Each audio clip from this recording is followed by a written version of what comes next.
let's see how long. And we are live. Welcome, everyone. I'm not sure how many people are watching in the chat. I'm not thinking a lot. And we've got 5 people in here live. And we're going to welcome everyone. Blame me for being an idiot once again. Should have turned out the bloody sound. I'm going to say. Yeah, I don't know why I forgot it. My bad. Anyway, we're going to talk about the Brexit developments. And if I'm not mistaken, John's going to say, damn. Sorry, guys. Am I? Ha! Yeah, you are. Why?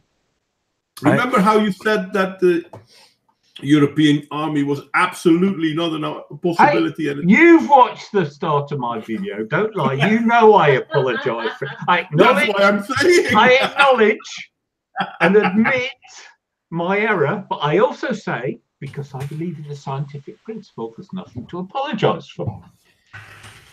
I'm sorry, but I don't have to be sorry for being wrong. Yeah, exactly. It's a scientific principle. Better information has enabled me to reevaluate and improve my position. Well, it's all right, mate. We already knew anyway. That's the worst part, though, because I've seen your video on last weekend, and I'm going to respond to it now, but I'm going to give the floor to you in a second.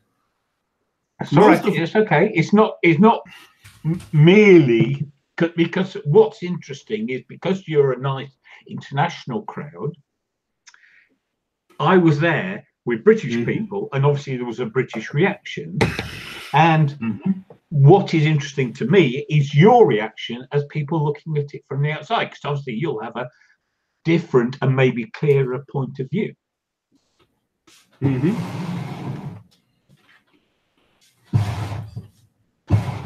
No, you're correct. It's kind of funny though, because well, about that European army thing. I mean, we talked about it a few weeks ago, and yeah, we already knew that was happening. I'm sorry, Real Raven. I'm trying to also read what you're saying, but I like adventures in Brexit land. I like it too. It's just you know. I mean, you might as well call it your small little channel, but I bet you could have 10 times the viewers, and we have 5 now. You know, by just calling it what the fuck it is. It's a takeover of an army, and probably not even just one. No, because the takeover of an army has already happened. This is why but then we'll just call it Adventures in Brexit Land. Okay, that's fine. Sure, like keep it on the down low, you know. Hey, welcome back, Hello. mate. Do you hear me? Yeah, mate, we can hear you, but can you hear us? I had some technical problems, but here I am. But I understand what you're saying, Real Raven. But your marketing is atrocious, you know. It is. I mean, I really enjoy our hangouts, but Jesus Christ, it's like we're talking about this and that today. Yes, well, that's true. It's accurate. Yeah, well, it's also shit because it's more important than that, right? Oh, it is. Well, I mean, let's just say when I listen to the speech, which is in the video, it's one of those. How my jaw dropped. I'm sorry, my jaw fucking dropped when I heard it. Yeah, and how with all the supposedly clued in political people I watch on YouTube, has no one even got close to it? I don't get it. I don't get it because I knew this too. Well, knowing is a big word, but you were aware of it. I was aware of it, and I mean, I didn't know factual, but everything screamed in this direction. Yeah, it's funny because you know the Sorry, go on. Have you seen? V did a video on these armored personnel carriers in Paris. Yeah. The EU flag on. Oh yeah. And then he mentioned it again just the other day, and he's going, "Oh no, blah blah blah." Whereas in fact, it shows his ignorance because it actually is exactly in line with what's being said in this, not what he was interpreting it to be. Give more context, John. I saw both. Okay, guys, just give a little bit of context. Okay, I'll tell you what I saw. I saw the tweet with the little snippet of the tanks with the EU logo. Now, my first question was that EU logo actually on those tanks? No, not tanks. Armored personnel carriers. Okay, whatever. You know. No, it does slightly matter. But the logo is on it, right? So yes, I think they are decorated in EU colours. Right. So V's point of criticism was that this is the EU army. Obviously, it's not branded as such. No. His point is not the EU. EU army. Yes. He's saying, oh, they're just EU vehicles that have been borrowed by the police. Oh, okay. I thought it was some national contingent, and they just put the EU. French gendarmerie. Yeah, so it was a French. Kind of militarized, kind of police force, troop carrying. No. It's not the French militarized police force. It's the French military police. Okay, same thing. I don't know. Just Well, I understood it to be the same, but anyway. Okay, don't be nitpicky about it. It's a French force. The difference is huge. Okay. Jesus Christ. Okay, enlighten And the same thing to some of us, and exactly opposite it to others, but I couldn't tell you. But the main thing was, and this is where he actually was wrong, is he's talking about how it was the French gendarmerie. On this he's correct, but the fact that they also wore the European flag on it, kind of makes clear that it's more than just French. Yeah. The French system is the template for the European Union system, I guess. But a couple of years ago, there was a document where they already claimed they want to have this European army, but there was more in the document. They also claimed they want to have a military police. And this is in line with the enhancing of social justice that was all in this document. But it was clearly stated they didn't only want to have an army, but also a military police across whole Europe. That's what it is. Yeah. And that's why I say there's a big difference between militarized police and military police. Yeah. Well, just to reiterate, this was military police. Yes. Yeah. Okay. With the EU army logo on it. Oh, not the EU army, EU logo, not the army. Oh, in EU colours. In EU colours. It is the EU army logo, because if there is going to be an EU army, that's going to be the logo. Yeah. It's just the EU symbol. The point was there was nothing French about the decoration, camouflage, on these carriers. It was purely EU. That was the point. It came across as a very big middle finger. Yeah. And tell me this, was the EU logo on all the tanks, or was it just one?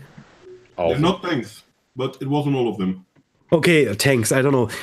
We call them Fox, I don't know, they're six, I think they're six-wheel, like 3-axis. Yeah, they call them armoured personnel carriers, which is rather that's what they are.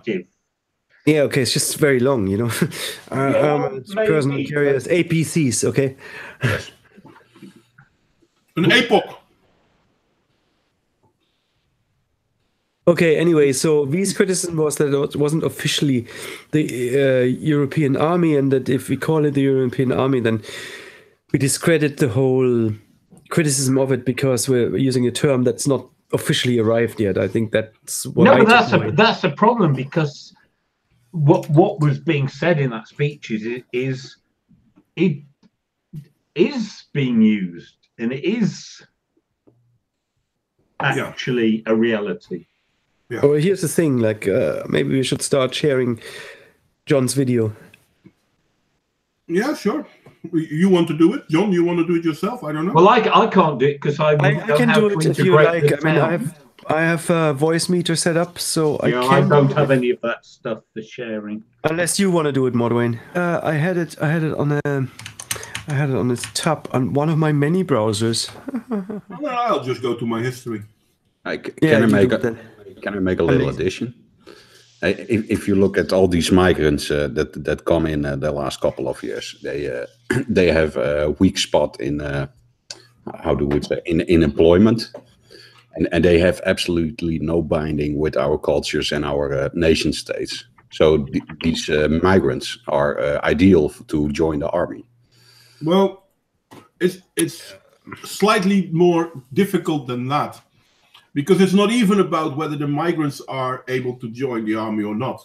What they want to be able to do, I mean, if they would, I mean, this is something that was very clear during the last week protests of the Yellow Vests in France as well. They couldn't deploy the police in full force against the Yellow Vests because a lot of the policemen were actually supporting the police. Were actually supporting the protesters. So they need a police force that doesn't identify with the protesters. So if you want to quell an uprising in France, you need a police force or military that isn't from France. And that's why the European Union's army comes in, because then they can say, okay, we've got a bunch of people in Italy creating a hubbub, so let's send a German contingency of the European army. They're not going to send an Italian contingency because there's a risk that these people may actually agree. I'm all for it as long as they wear a brown uniform. Oh, well, that's the thing. That's basically what it is. Yes, we get the joke. Have you seen Guy Verhofstadt spurging out? We need more control. We need more sovereignty and more control. That guy is completely... Sovereignty. He said sovereignty of the European Parliament, or that was a European take on it. Anyway, we want to be sovereign.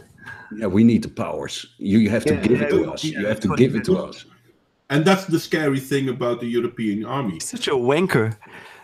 It's not whether they can turn it outward. They've time and again said they will turn it inward. They will be able to force Hungary to do the bidding of the European Council. Even though the European Council is everything but democratic, they are not even elected by us. Yeah. And the problem is if like the United States, they have this constitution, so they're not allowed to deploy military internally. Yep, they don't have that. They have militia, but they also have the army, but the army cannot deploy internally. You can only deploy the militia. Whereas in Europe, there are no such rules.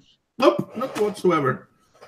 And this is, again, this is what France made very clear. And this is why they want a strong Germany and a strong United Kingdom to stay part of the European Union, because their military can be turned against other countries. Mm-hmm. Now, if the people of Germany would revolt, they can't send in the German army, because they know the German army is made up of German people. So the chance of them siding with the enemy, so to speak, is huge. This is what we saw in France. The police officer taking off their helmets during protests. Yeah. Why? Because they agree with the protesters. I mean, they're still standing there. They're not letting protesters run havoc on everything, but they are showing they agree. Though at least they were doing more than the average American police officer when they were told to stand down in the various Antifa kerfuffles. I don't know, man. Have you seen the images on Live Leak? I've seen a guy, his hand blown off. There was just a bone. His hand was completely blown off. Yeah, I heard something about that. Yeah. And I saw another image, another video of a girl laying on the ground, and her eyeball out of her head with still the thing on it. Where's that? France or America? That's France. That's France, and I haven't heard. My God. I haven't heard the European the Commission heard making one remark about this violence, and some of the police also go after the peaceful protesters. That they box them in and tear gas the shit out of them. that box them in. So it's not only we see Antifa and extreme right polluting and stuff like that, plundering, but there's more aspects to it. So some of them are peaceful, but are pushed to become violent. Oh no! I'm sorry. I was just saying that the police officers who take their helmets off in solidarity, but at least still police the event, are doing more than the American police, who were seen to just stand aside and spectate. And that's violence. Yeah, but that's the main difference, because and there were plenty of bad actors on every side, as always, but the police in France still seem to be, on average, willing to be police officers, but they're no longer supporting Macron and his cronies. Yeah. You know, there's a difference between keeping the peace, which is their fundamental job, and following political orders. Yeah. But at the same time, again, this is why the EU wants a European army, so that they're able to force the people. Basically, that's it. Yeah. Because otherwise, why want to have a European army? Where do we want to deploy it? In the Middle East, the United States and Russia are there. Well, actually, they did mention the United States, Russia, and China as well. Funny enough, the United States was the first to be mentioned as the reason why they needed an army. And I'm like, what the fuck? Which is the least likely foe you could imagine. Well, actually, it shows the mindset of the European Union's politician. Yeah. America isn't the least likely enemy. It's the most likely enemy. Of them. Why? Not of the rest of you, not the people. Not of the people of Europe, but of the politicians. There you have it. Yeah, they scream Europe is being destroyed. No, the European Union is being destroyed. That's what it means. Yeah. It means their cushy jobs and their First thing's going to be a trade war, though, is it? No. That whole trade war bullshit, I simply do not think it's going to be that big of a deal. If we look at the UK is what? The 5th economy in the world at the point in time? You keep telling us that. What the hell? Not bad. No, but it is. I mean, the UK has a very big economy, as does Germany, by the way. If they go out and trade, so who's going to do a trade war? No, we're not going to take this or that or blah, blah, blah from you. Listen, they're back in a global market. So, okay, so let's assume they're not going to be able to trade with the Netherlands. Yeah, fair enough. So they have to trade with America, which means that they spend more money on transport. Yeah, fair enough. But it's still viable. Yeah, of course. And the underlying message, and a lot of people had it like as banners or even on their backs, is WTO rules. Yeah. Okay. WTO what? WTO rules. WTO. World Trade Organization rules. They're the default rules for all international trade, absent of a specific agreement. And which still is bullshit, to be honest, because even if you don't no, but so much of the world's trade is done on the WTO rules, and it goes just fine. Yeah, sure. Okay, let's. Are we getting bogged down? I thought we were talking about the army now. I got in the middle of the conversation, so I'm just listening. Can somebody, we still haven't watched the bone of contention, which is Jon's video. Yeah, so if you play the video, well, I go get it because I've seen it. Shall I start at the start, or shall I? Yeah, because you need the introduction and I haven't seen the introduction. I've only seen the footage. And my mea culpa, because I made a big deal about how you couldn't organise an army, and I have to eat the humble pie. It's all your fault, Jon. I have to eat the humble pie. I have to publicly admit to my error. So everyone will be an army in Europe. That's what Jon says. No. Because it's already he's not saying there will be an army. It's already fucking there. No, that's not what he's saying. He's saying, I'm sorry that I Modwain. thought it wouldn't be there. Yeah. That's the argument. Yes. Okay, whatever. I am That's admitting why I'm I a was little lost. wrong. Where is this army and what the hell's going on? I'm a little lost. Guys. Okay, Sorry. okay. Wait for the footage. Wait for the footage, Juice. Okay. I'll turn it on now. 1 second. I have to screen It's amazing. share and- Not a problem. It will drop your jaw to the floor if it's true. If it's military movement, It's a good fit for time. I can tell you just about whatever else is going out there, but at certain point, I'm a little lost on the rest. That's okay. I did move. It's all gonna become clear once you hear what this army man says. And, So it's going to. I tried to move so far away from civilization that even the military won't disturb me where I am. So much that a couple of houses down from where I am, the lady has cows in her backyard, not dogs. So Anyway, yes, cow. let's watch what Jon had to say. Shall we? No, go ahead, put it up.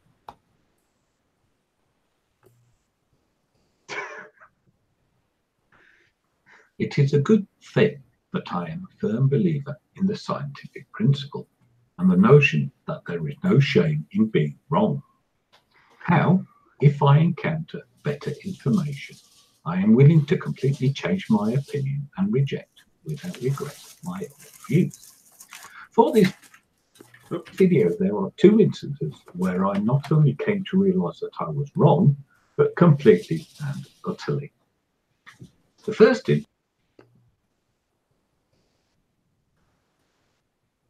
gone quiet. Sound stopped, Modwain. Oh, that's weird.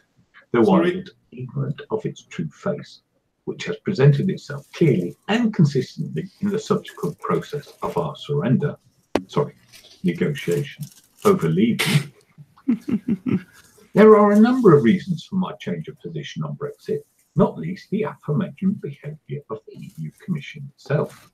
But it should suffice to give a very fundamental reason for my changing sides and now being a fervent and ardent supporter of Brexit. Democracy. We had a democratic vote, one of the very few we have had in this country since I came of age, and thus was eligible to take part. And it is my democratic duty to get behind the side who won. As part of that duty, I attended the Brexit march/rally/protest on Sunday in London. I lived close enough to London for that not to be too onerous, and thus I had no excuse not to attend. And on the march, I learned something rather alarming. It was about the EU army. It seems that many on the march were much more clued up on this than I was. Some carried banners that protested what was going on, and I didn't even understand them. Someone stood beside me at one point with a banner protesting PESCO. I didn't know what that was, nor, seemingly, did those around us. Even the person holding the sign didn't. They had been given it to hold. PESCO stands for the Permanent Structured Cooperation. Why the definite article, I don't know. I have linked to the Wikipedia page for this, for what that is worth. The speakers at the rally after the march were mostly excellent and included a speech that follows. I include it uncut. It was taken from a longer video by Russia Today. Links are in the description. Without further ado, here is the speech about military integration.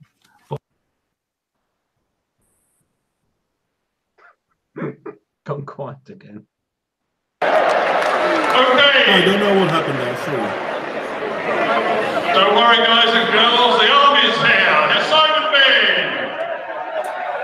He's been talking about defence and the betrayal of our forces. Simon. Hi, guys. Maverick veteran here. I don't normally do politics, but I would sell my soul to stand, fight, and protect Her Majesty the Queen and my country.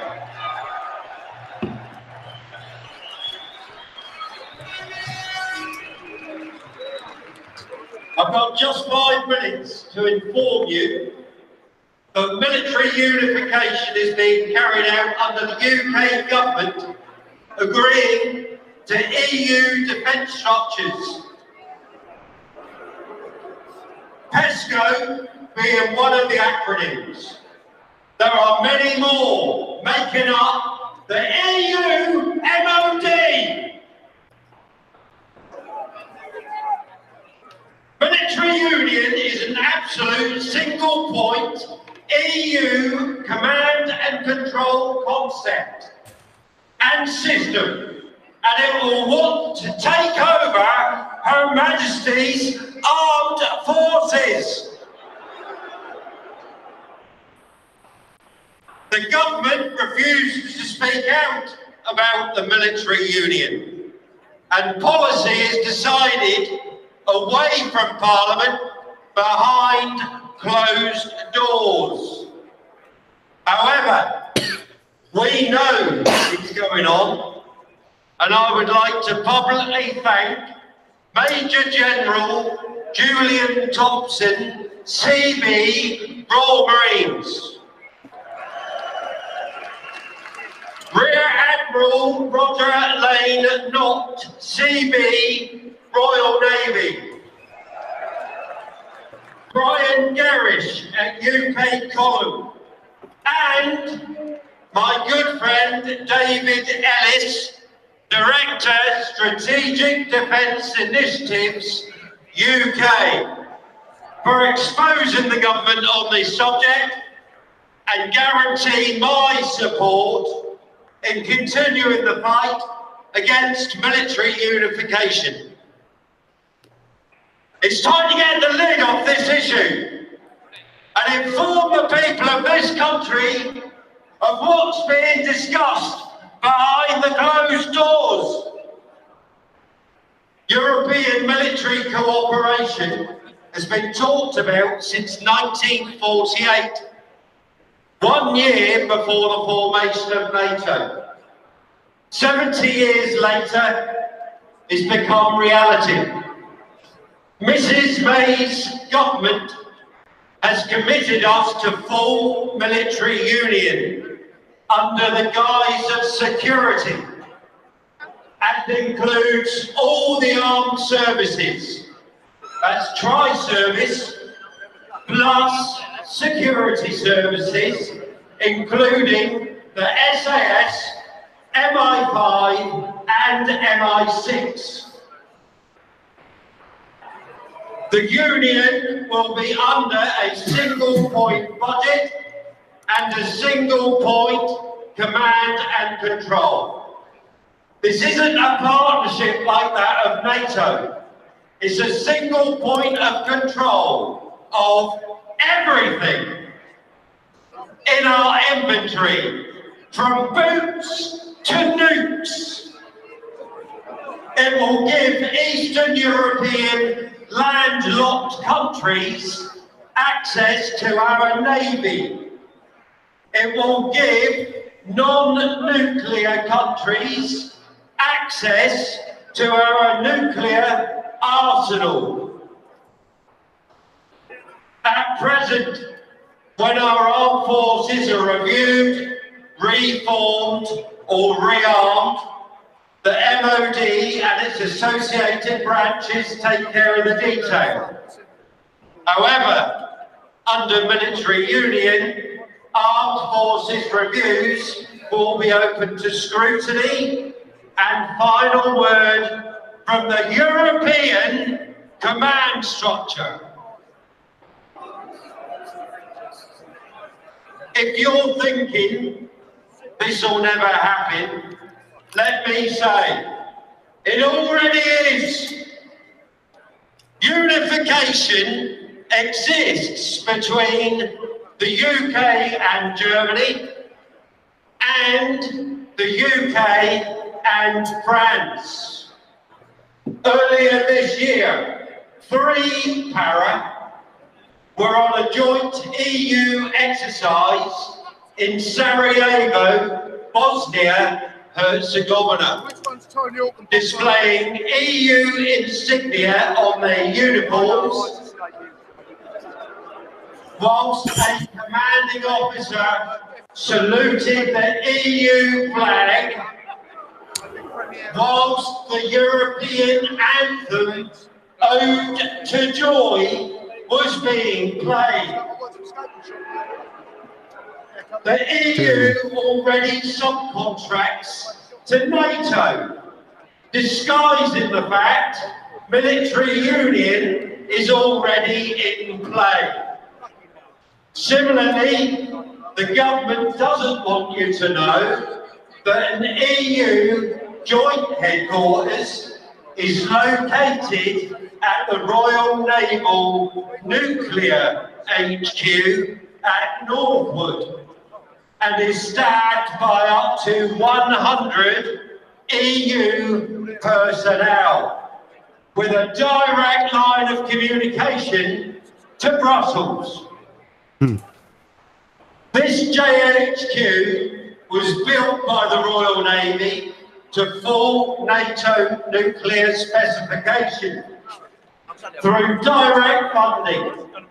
And there are 3 more of these JHQs in Potsdam, Paris, and Greece. Each one of these HQs can trigger a full military operation on a pan-European basis with boots on the ground in under 24 hours. How safe do you feel now? If you truly believe in your country, your sovereignty, and want to continue sleeping in your beds in the knowledge that your armed forces are standing opposed to keep you safe, you must bring this issue to your MP. Irrespective of what party they represent in your area, my advice is to broach the subject of military union on the MP's Twitter feed, which is open source and reduces the risk of deniability. Throughout history, a nation's strength is measured by its ability to defend itself, and this can only be achieved through autonomous command and control, the ability to keep the enemy guessing, and a pact with our allies that allows us to defend our own areas without interference, fear, or favour. The only Brexit deal agreed by Mrs May's government is military unity, and the politicians have been whipped up and intimidating into saying nothing. We need Jared and his team to break the parliamentary silence.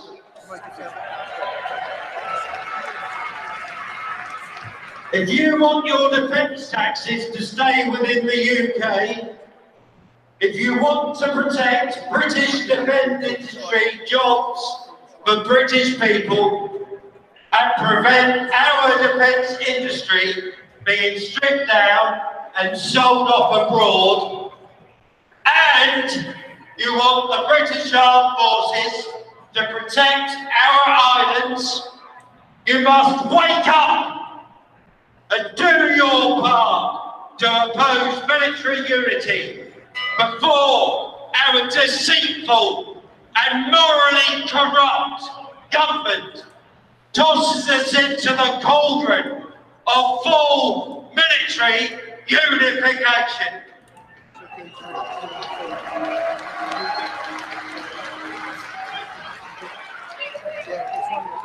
The price of such a folly as military union will be far more than the people of this country can afford to pay.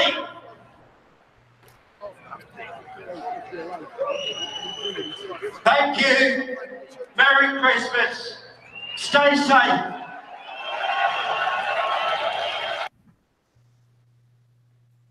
Okay.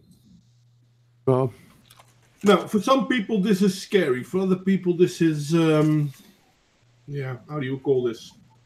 A reminder of reality. But I think nearly no one, I mean, there might be 1 or 2 people in Europe, but I think nearly no one in Europe is in favor of this. That's why, once again, the people of Europe were not asked what they want. It's It's a military decision. like that. They'll never ask public what they want because they already know the answer for that. Nearly no one has thought about this. That's what I would say. that's the thing, though. We knew this was happening. The people are just an obstacle to be taken. Most of the people might not have known because they believed that this wouldn't happen, because this wasn't. I mean, politicians have been saying for the last few years that no, we're not going to do this.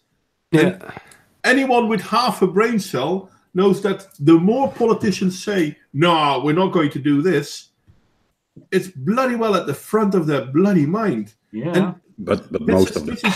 I think most is people unused. view it as a theoretical concept that is like, oh, it's nice to have, look, America, it works for America. Yeah, it's from an idealistic point of view, but not from a realistic. Exactly. They look at it as a theoretical concept and they try to equivocate it with the United States. That's it. Yeah, That's how far people think. That's it. And then they stop. Well, This is it. most people don't like to think about what's actually going on.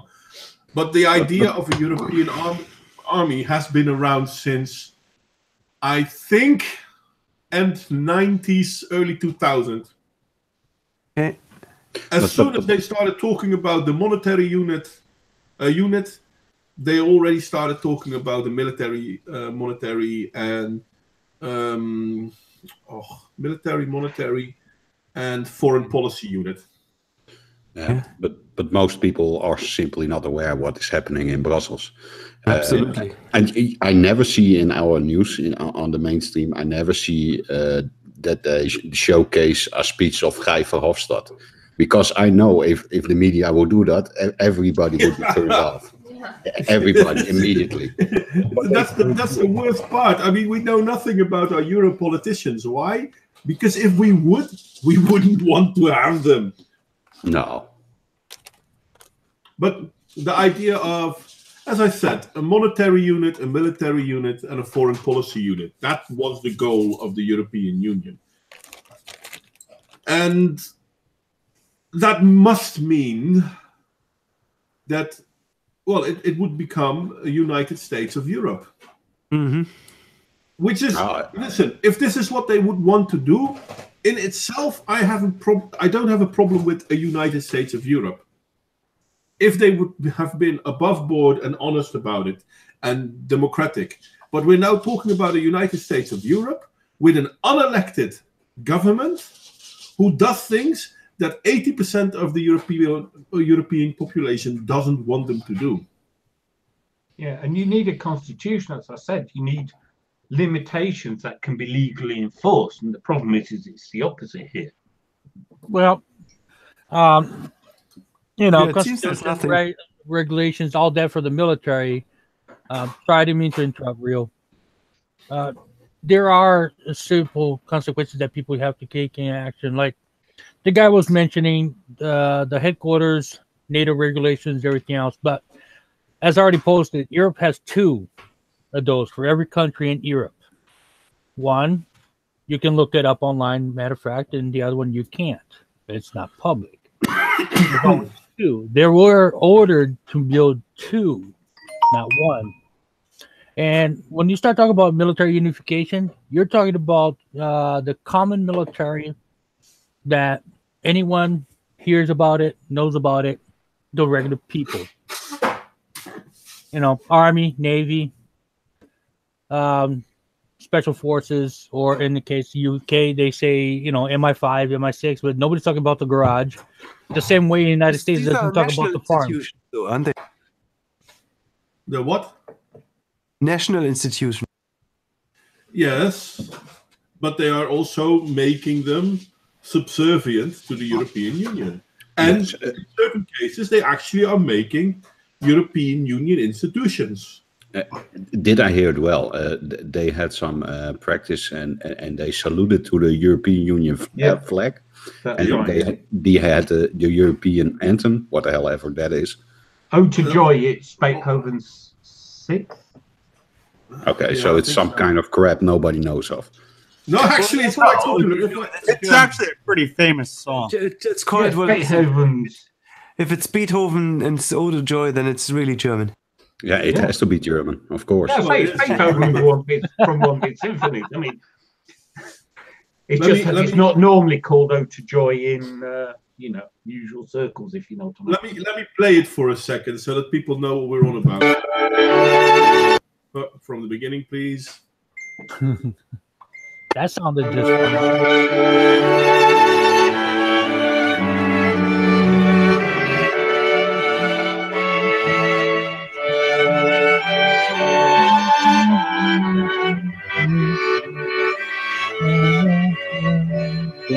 Joyful, Okay, that's enough joyful. of that. Yep. Otherwise I'll It's get Beethoven, demonetized again. guys. It's Beethoven. Yeah. Yes, that's what I started with. It's Beethoven. But they have but these people have the illusion that they can program us to be this new nationality. What kind of fantasy is this? No. You are Nationality? misunderstanding. You're misunderstanding one thing, Dick. They're not programming us to be a new nationality. They don't give a fuck about what we want. They don't even care about which countries are what. They merely care about their power. It's not about Germans being in control of Europe or French being in control or English being in control. It's a small group of Bolsheviks.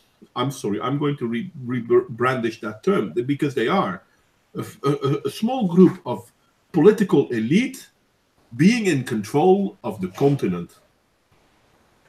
Okay, here's a question though. As far as I understood, EU was all more or less started as an extravagant trade agreement, for lack of it. And that was great. Okay, That was also an awfully long time ago.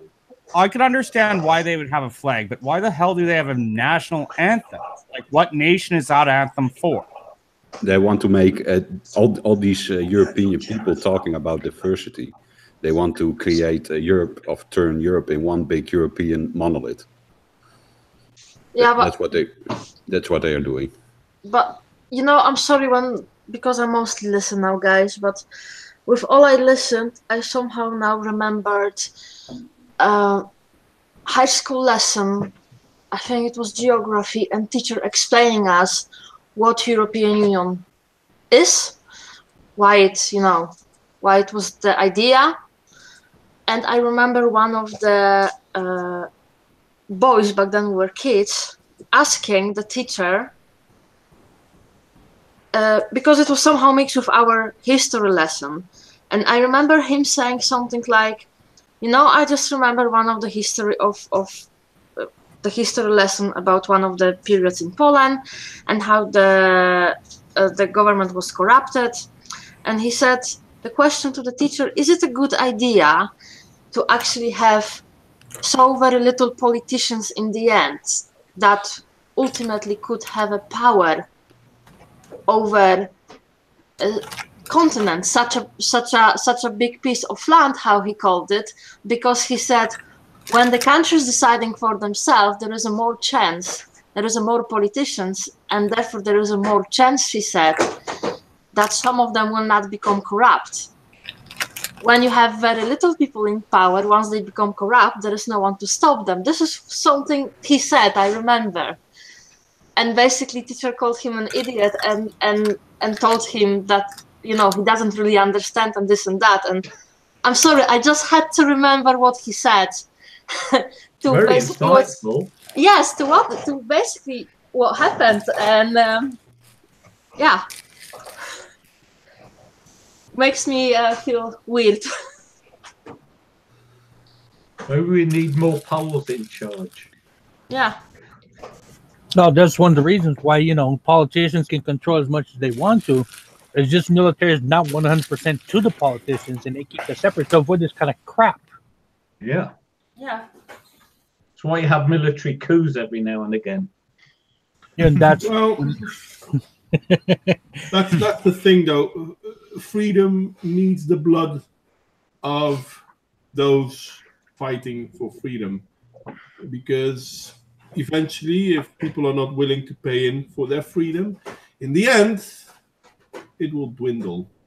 And what we're seeing now, funny enough, is something we've seen in history before. If we look at it's going a lot faster than it went in history, obviously. But if we look at, for example, the Roman Empire, in the beginning of the Roman Empire, it was a force for good. And then all of a sudden, it became corrupt, and it became a force for the detriment of other people.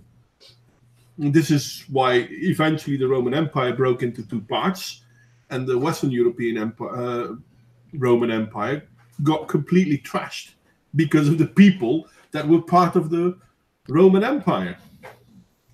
Because Roman Empire ended up not being just military conquer and betterness, it became a politician's game of who's going to be on top of the throne. Yeah. And when you put politicians and military together, yeah. And that's what the European Union is now going for. So yeah, this is a scary development, and this is not news. It might be newsworthy because it's happening, but this is something they actually proclaimed they wanted to do, as I said, in the 90s or in the early 2000s. It's absolute madness. It's just that you sound like you knew it, but still, my jaw dropped a little bit when I heard it. Exactly. I mean, the point is this: it's in fucking place. It's not being talked about, and if we don't talk about it, it's all right. Those who do know about it say, "Oh, but we already knew about it," but the rest of us still don't know about it, so we have to talk about it. But I specifically remember having talked about this. And most people, I'm not blaming anyone, don't get me wrong, because I'm one of those people too. Most people don't like to think that they are being played as a fool. It's not that. It's, okay, if one person says, no offense to you or anyone else or me, if it was me, just says, oh, I know this thing, and you hear about it from nothing else, okay, it's hard to take it seriously. Where this is a guy who's declared as a personal friend the head of some joint staff of the UK military, so he's connected. When he says it on a stage in front of a large crowd, then that's like, oh shit, this isn't some guy down the pub. This is actually major noise. Hello. I knew where it was going, but now it's real. Now somebody really says it. Yeah, it's good that it's somebody from within the army, anyway. Yeah, someone with connection, so that you can say this isn't someone blowing smoke. This is someone who knows what they're talking about. And well, I had some questions there. Sorry, I was having audio issues for whatever reason. My mic wasn't picking up. Now, you're not relevant. You're American. Canadian. He's Canadian. Even worse. Oh, okay. Then you're under the purview of the Queen. I retract my statement. Let us hear your question. Okay. The question is it that they want their European Union flag on the uniform, or the European Union now has say over operational deployment of the army? Both. Number two. It's a separate army altogether. And if it's a separate army altogether, it's not a separate army. Not separate. It is the combination into one single army. Implementation of all national armies. Then what happens to the authority of your nation? Because if you think of John's original argument that Europe wouldn't bring it together to, get it together to put the organization into state, the thing is they really just subcontract it out. They say, okay, we call the shots, but you organize it. You, national army, organize it. We call the shots, EU. You do it, right? Like outsourcing. Yeah, but it required a level of treachery from our politicians that one had not credited them with? There is no central command structure. That's the whole beauty of it. Wrap my head around it, though. Like, I really can't wrap my head why the EU would want an army. Like, most of the nations that are part of EU are also part of NATO, are they not? And the US? Yeah, but like we said, Fodernut, it's not against the outside. It's going to be used on the inside. Yeah, because look at Hungary, Italy. If these people are going to revolt, they're going to send this army. Dissenters, that's what it's going to use. Dissenters, dissident. That's what it's going to use. They can't enforce. For example, if in Canada, yeah, which part of Canada are you in? Alberta. Alberta. Okay, Alberta is being fucked over by Ontario. Am I right? More so Quebec, but yeah. Okay, fair enough. So, if there's going to be a revolt in Alberta because they have a problem with the government in Ontario, and the police forces in Alberta kind of agree with you, how well do you think that police is going to stop you from voicing your opinion? Well, in theory, they're not opinion. They'll stop me from acting on my voiced opinion. Okay. How large do you think the chance would be if an Ontario police force would come to stop you from spreading your opinion? That they would actually enforce that, compared to an Albertan police contingent. In Alberta, send down. You have to add the proviso that they come down from Ontario to Alberta to enforce the law there. We'd probably kick the shit out of them and send them back to Ontario. No, that's basically talking big, but that's not the point I'm trying to make. The point I'm trying to make: who do you think will enforce the law harder, the Albertan police contingency or the Ontario police contingency? Well, the Ontario police would, because they're the ones taking the money to pay from our economy to pay their salary. So again, who's going to enforce the laws? The Albertan people are against certain changes within the laws. Will the Albertan police force, which is made out of Albertan people, or the Ontario police force be better at regulating the Albertan people? Well, not better at it, but they will be harsher at it. Efficient. Well, I guess the Albertan police force, but like this is also a little. But the Albertan police force, because we don't sympathetic. The problem with the Albertan police force is that they might say, well, we're not going to fight our own. Yeah, they might agree with their own people. Or to bring it to a national level. I think that's what Modwain is getting at. Is that is a German police force going to be harder against German rioters than, let's say, a French police force? No, the French would go in. They got nothing to fucking lose. Exactly. That's the point of the European army. Yeah, they don't deploy deploy the French part of the European army in France. They will deploy that if there's a problem in Italy. Yeah. At what point in what frickin' Marxist dystopian universe does this sound like a good idea? No, that's the point. Is actually happening, though. That's the point. This is why I brought it up. It's because holy shit, what is going on? But this is like the idea of, say, like, I was having a hard time wrapping my head around your Ontario versus Alberta thing, because our police force is federal. It is already. Ontario has a provincial police, but they're kind of retarded rental. It's kind of difficult to explain because Canada obviously is one country. But the idea of, say, the US coming in here to... That's more to the point, yeah. Or the Chinese. Yeah, no, get the fuck out. Yeah, but that's what's going on in Europe at this point in time. But another example. Oh, sorry, go on, Dick. Anyway. Another example. Let's say I'm the Prime Minister of Romania, and I'm thinking loudly, I'm speaking up about this idea. I want to leave the European Union. How's that going to play out?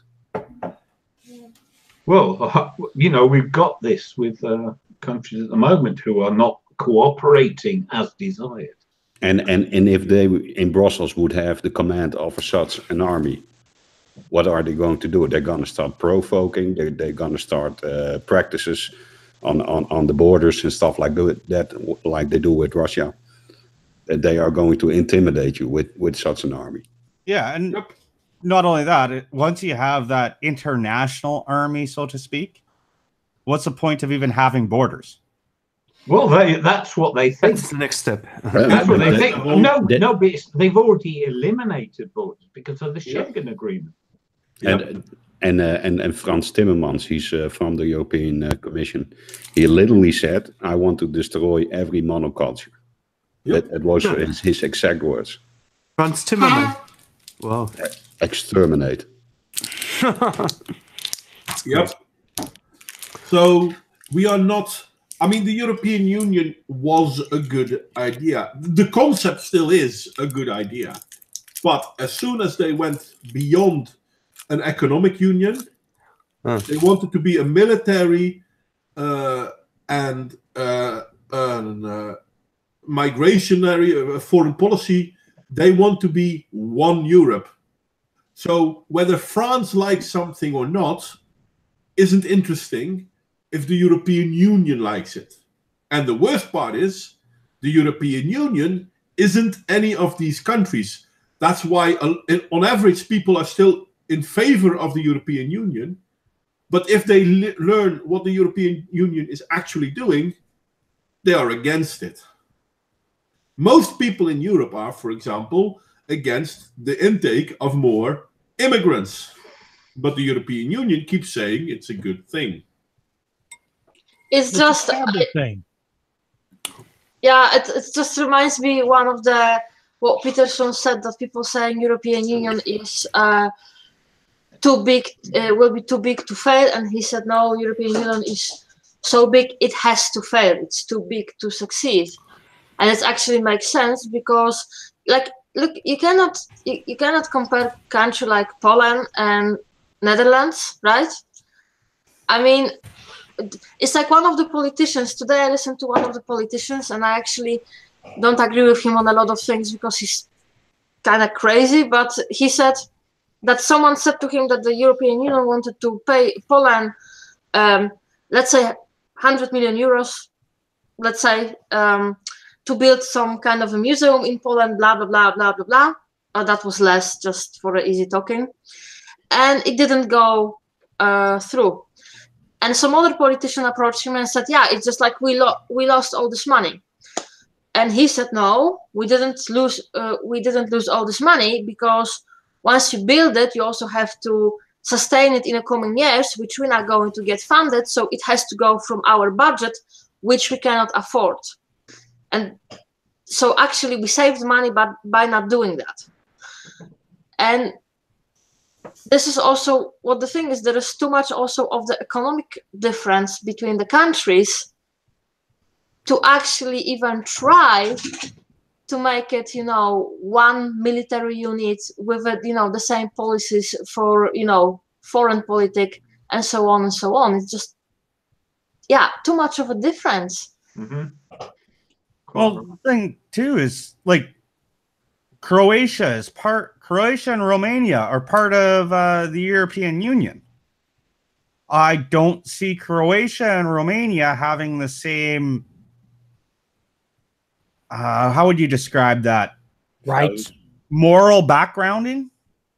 Oh, no, they got better backgrounds at the minute because Romania was under the Soviet Union, and therefore they know what tyranny is like and are much better I don't resisting it. Having the same background as, say, France or Italy. No, these are entirely different countries. Yeah. They don't share the same standards of living even. No. Like, I can see where the European Union came in with the original 6. Like, I'm still not by any means any sort of expert, because I'm looking through a little article here. But, like, you look, Denmark, Germany, France, Greece. You know what? Those when you go back down to it, had very common traits to each other. No, those weren't the original six. Okay, which original six were Netherlands, Belgium, Luxembourg, France, Germany. There was six. Who was the other one? Denmark. Italy. No, Italy joined with us, didn't they? No. Oostenrijk. Austria. I think Italy was one of the founding members. Belgium, France, Germany, Italy, Luxembourg, and the Netherlands in 1951. Guys, you really have to learn to stop doubting me. What's the fun on that? Yeah, true that. No, but I knew Italy was part of it because I think, I'm not sure, but I think it started with the Rome Agreement. Treaty of Rome, you mean? That was 61, wasn't it? 57. Here's the history on this little blurb that I got. In 1951, the concept of a European trade area was first established. The European coal and steel community had 6 founding members: Belgium, France, Germany, Italy, Luxembourg, and the Netherlands. In 1957, the Treaty of Rome established a common market. It eliminated customs duties in 1968. It put in place standard policies, particularly in trade and agriculture. Yeah, the Treaty of Rome was in 58.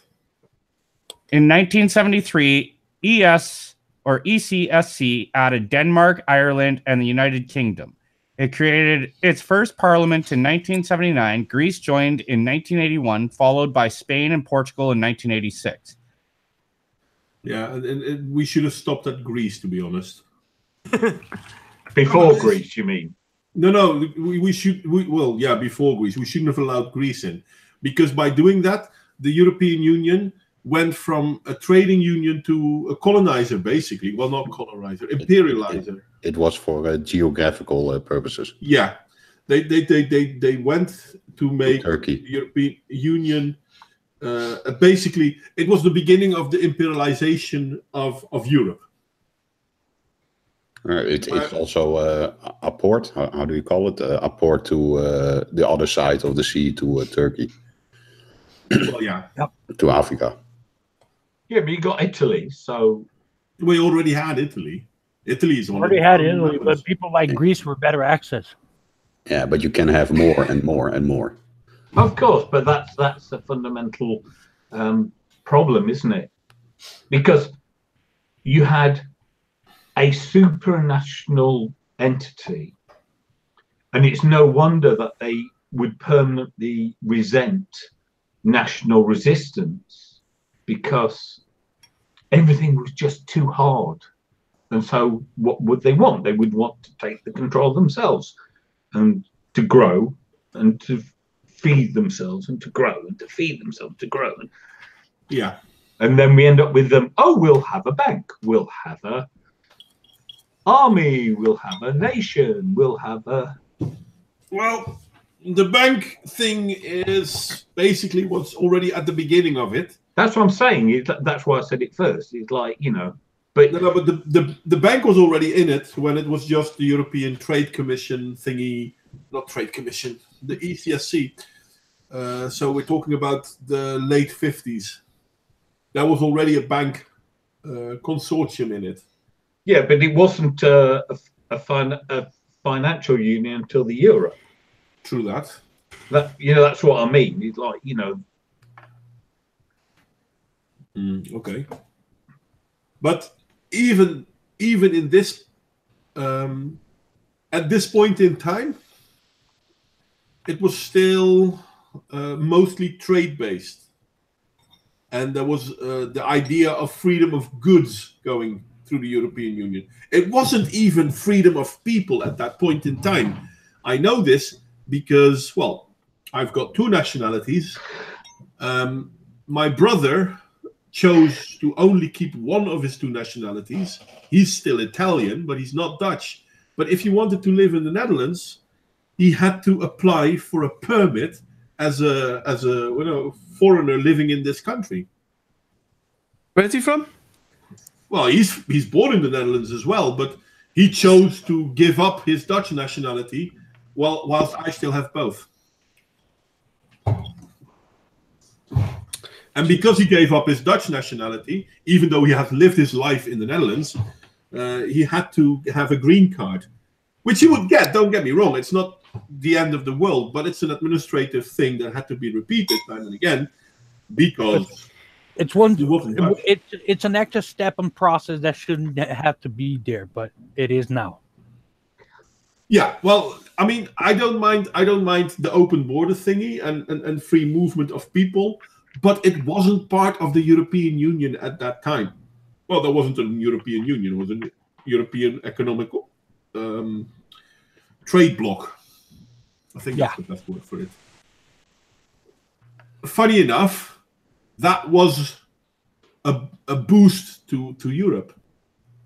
But the European Union, as we have it now, is anything but a boost. It's actually a detriment to our society. It's breaking up our cohesion.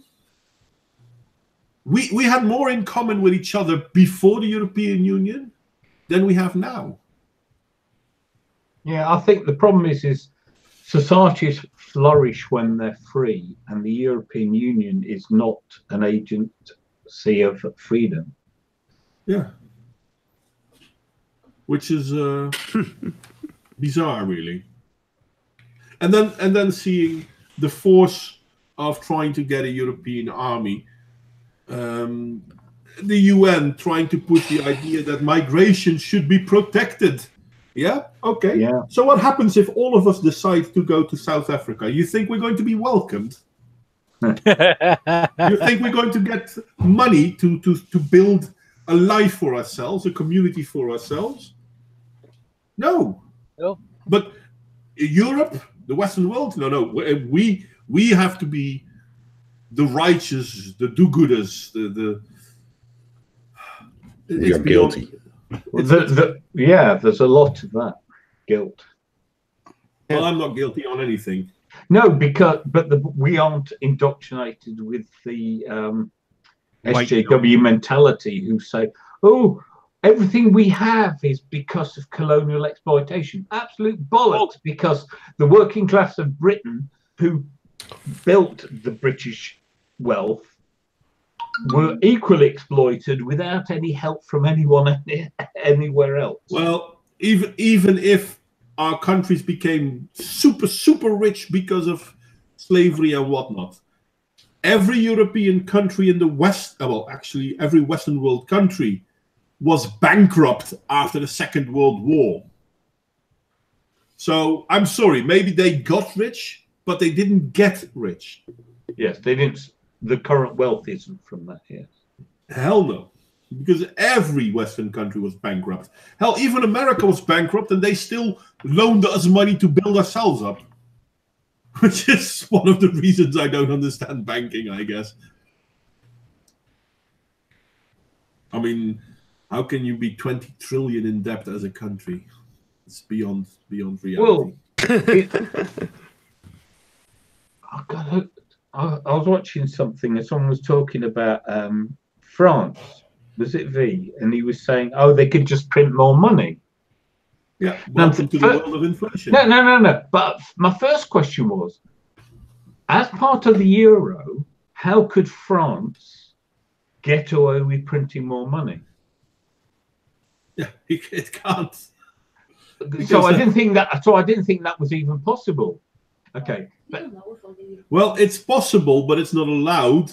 But it's okay as long as they stay under a 3% negative. Oh, it doesn't make sense. It's an administrative function. It's not real money. It's non-existent. Oh, exactly. I mean, it's not real money, but the modern economies haven't been real money for a long time. And therein lies the problem. But my question with regards to France is, if the United Kingdom printed more money, that's the United Kingdom's currency and no one but the United Kingdom's currency. Whereas if France print money, they are devaluing the euro everywhere. Yeah. Through unilateral action, they are influencing the economies of every Euro country. Yeah, That's why I wondered whether it was even allowed. We are the northern and the western countries are paying for the debts of the southern countries. It's something like that. No, that's true. But what I'm saying is, but printing money influences the value of the currency, and therefore one country printing money within a shared currency, to me, doesn't sound like something that would be allowed. Or is that just me being logical? No, you're completely correct. You're right in saying it wouldn't be allowed. And I have to say something else, though. We are not paying for the financial mistakes of the southern European countries. We are forced to pay for them. But in all fairness, if we look at Greece and in Italy as well, Italy and Greece had a system that every so often they would devaluate their money heavily to pay their debts, and within a few years they would bring it back to a normal standard. They're not allowed to do that now because the European Union won't allow them to do that. Greece is in financial dire straits because the country went bankrupt, and instead of allowing the country to go bankrupt, which what it normally did, the European Union said, no, we'll pay the debt and the debt will stay with us. The reason why Greece still is bankrupt is because the European Union. Wherein, and you can look it up, you can Google it. This is true for Italy, this is true for Greece. Every so often they would go bankrupt, they would devaluate everything, they would start their economy in a slightly different manner, and within a few years, usually a few years, they would be financially viable again. Now, I'm not saying that from an economic point of view, that's a good way of dealing with the situation, but it's a hell of a lot better than keeping them in debt by the European unions. After a while, if a country was unable to pay a debt, the banks would have to foreclose their, their claims. And now that's not happening. So basically, the European Union caused Greece to stay in a perpetual mode of debt to save the banks at the cost of the European people. And the Greek people. Well, they're European, aren't they? No, but I mean... Well, them more so than the rest. Yes, particularly. Yeah. And this is relates to the concern about the army, because the more you intertangle, the less you can do what you need to do yourself. Yeah, you become a vassal state.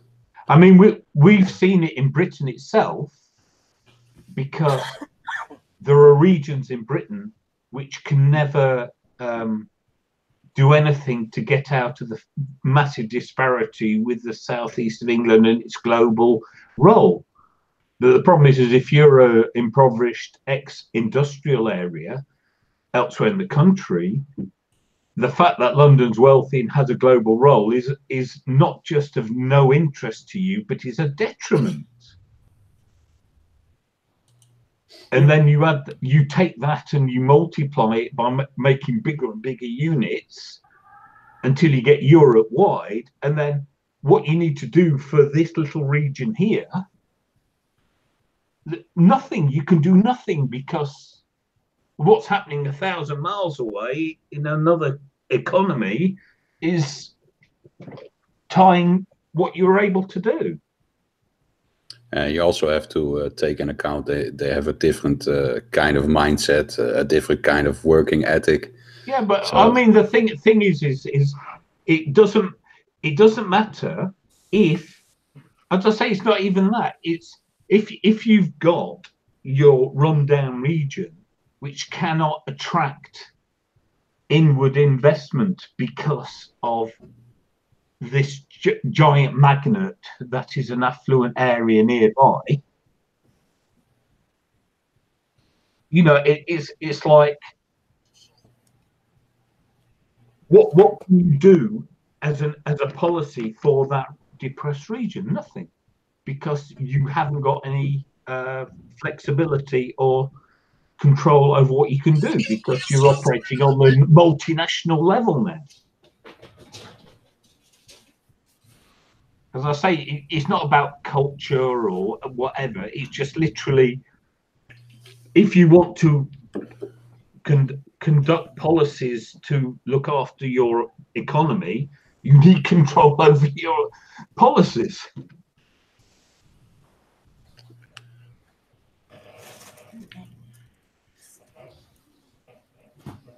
It's gone quiet.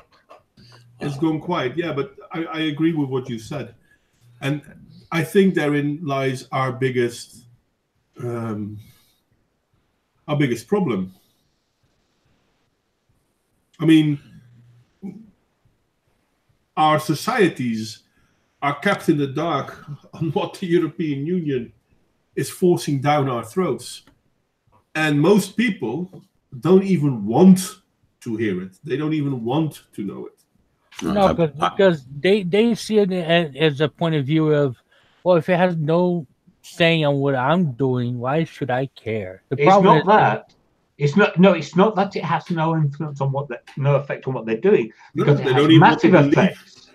They don't even want to believe. No, it's I have no chance of having any influence or making any difference. So there's no point even worrying about it, which is much worse. It's a fatalistic view, not an indifference view. And there's something else, because the pro-European Union people I talk to, when they start making arguments, it's always from idealistic point of views.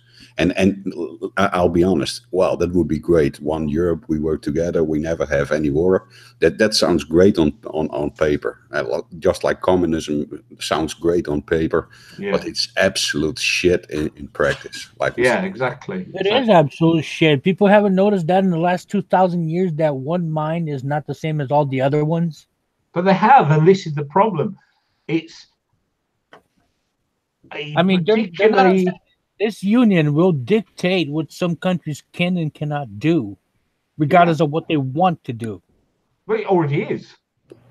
Looks like that's why theorists, right?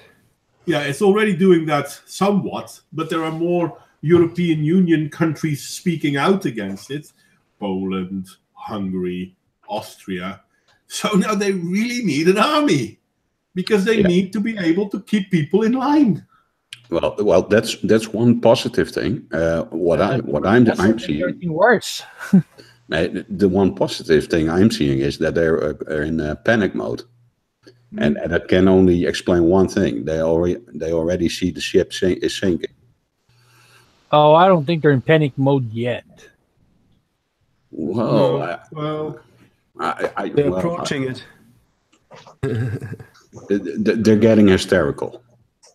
Yeah, well, I think they still think they can sway public opinion with propaganda, right? Yeah, and otherwise you're a racist Nazi populist. But those shaming tactics are not helping. Yeah, and the bad news is Poland is speaking out, and would it be a few hundred years ago, I would sit here easily thinking, haha, we kick your asses again, European Union, if we have to. But now even Poland military sucks, so, you know. It's still probably better than the Canadian military. I don't know, but the problem is, like, you know, there's one thing I like, they talked about how they want to enforce, you know, amongst other countries, in Poland, for example, migration. And I'm like, I would love to fucking see it, because our welfare system is nothing like in Germany or France. So migrants wouldn't want to come to Poland. It's like Carlos said. Because do you remember Carlos saying that? Yeah, I'm sorry, I don't. He said that they came to Portugal and saw what was on offer and said, "Solve this. We're going back off," and they went back up to the North European countries where they could get. But that's one of our politicians, again, the crazy one. But he had a great question to Angela Merkel. I don't have it now to share it with you, but I think Sargon shared it. It was like, he said basically that migrants don't want to come to work, because then at least even good if they would come to Poland, they want to come for a welfare. That's why they go, for example, to Germany mostly, because the best welfare is there, and amongst few other countries. And he said basically that Germany now wants us, Poland, rebuild German concentration camps and keep the migrants in who don't want to be here. And I have a question to Angela Merkel. When they cross the river to leave our country, what shall I do to stop them? Should I shoot to them, or what do I need to do? And this is really actually a good point. Look, in Poland, it's like they're not going to. Poland is seen as a racist country, but actually it's not. But you're not going to get any special treatment. You behave or you are called on your bullshit. I mean, I'm not saying that there is not a little bit more racist group than maybe in other countries, but on average, Poland isn't a racist country. But they don't give a shit if you're black or something, but you have to work or fuck off. You have to adjust to our culture. And otherwise, fuck off. It's a poor country. When you work, you still most of the time poor, because the minimum wage is really ridiculously low when the prices are comparable, for example, with this country. And, well, the welfare system isn't that great. So the one thing I would love to see seriously, those migrants being enforced to be in Poland. I've seen a couple of black people with those far extreme right marches in Poland. There was a Polish boxer, and I say Polish boxer, but he's a black guy. Oh yeah, but he spoke Polish fluently. Yeah, that was so good. He is Polish. I mean, he's lived there for nearly all of his life, and he's boxing under the flag of Poland. He's their boxer on the internet, and he was at a television show, and the presenter, which was clearly harmed by liberalism, so to speak, was like, yeah, but don't you see these people marching? They're marching against you. And he's like, no, they're not marching against me. What the fuck are you on about? If I wouldn't be here, I would have been there. Oh, yeah, I've seen something. Yeah. Obviously, I have no idea what the name of the guy is, because I don't care about boxers. But it's not about ethnicity. No. It's not. But they are constantly trying to push this idea that, no, see, Europeans, oh no, they're racists. They want separation. They want this division to have some struggle with us, so we can't come together. That's actually the tactic. There was a great banner. I think it might have been in the video I showed, because like I was saying, the you video. You mean the Pornhub one, is it? No, well, actually, I will explain the Pornhub one in a minute. But no, the video I cut together was decent audio came from Russia Today, but they were stood right outside the crowd, and so it worked. You made it work anyway. It was great. And so I used another video to show the actual on stage in the corner, but they were actually two separate videos. And so the video of the crowd at one point showed, it was a 5-hour video of the whole march. And there was somebody had a banner, and it said, love all Europeans, love all Europeans, hate the European Union. But that is the and that sums it up. And that sums it up. It's not about not liking other Europeans. It's about the institution of the European Union. It's the European Union that is the problem. It's not. Listen, if we look, for example, ein Volk, ein Führer. If we look at, for example, the way the average, let's say the average Brit, are they anti Poland? Are they anti Romania? Well, there are some voices, obviously. But on average, no. In the Netherlands, are they? No. So what is the problem? The problem is that we are not allowed to address certain things that are happening within our society because the Bolsheviks don't want us to talk about this. whether it's the Bolsheviks in the European Union or the Bolsheviks within the United Nations, with their immigration pact, what they're now talking about in Morocco. You're not allowed to talk. You have to sit there and take it up the ass, but you're not allowed to say anything about it. Yeah. Oh, that's hate speech. Yeah, what I just did is obviously hate speech. And I believe it's from the Soviets who made that up. Yeah, no, that's why I keep calling them Bolsheviks, because that's what they are. They're Bolsheviks. They're not even communists, they're Bolsheviks. They claim to be the majority. They claim to do the things that everyone wants them to do. No one is standing behind them. The vast majority is the other way. And I really, really hope that people will see that there's going to need a change of political direction within Europe.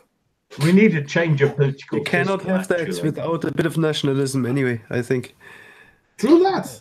And what's happening now in France, France, I did not think France would be the first, especially considering how they voted in Macron. Because Macron I said it here. I said it here. It would be France would be the first. I said. The French are the world champions at protesting, though. I have to say. Yeah, but there's a difference between protesting and actually. Somebody said that riot. at least that off with her head. But I heard, I don't know who said that the yellow vest movement's just going to fizzle out. It's not like it's the majority. Supported by a majority of France. It was supported by a majority of France. That's bollocks. It was, but it stops. I don't know. No, it's actually growing. It's growing. It's not at its apex right now, because they don't have political goals. It's should I just be? Yeah, they do. That's the thing. They have political goals. People try to make it sound. If we look at international media, they're talking about they're just protesting because of fuel taxes, or in the Netherlands, they said on the news it was because of extreme right. That was of course they do, because as soon as they say that, you know they're lying. As soon as they say that, as soon as they say extreme right, you know they're lying. You know what? Here's the thing. From what I hear, the yellow vests are a mix of extreme right, extreme left, and everybody in the center, because everybody is pissed off. Yes, that's the whole idea. That's the truth of it. Everyone is pissed off. They are united.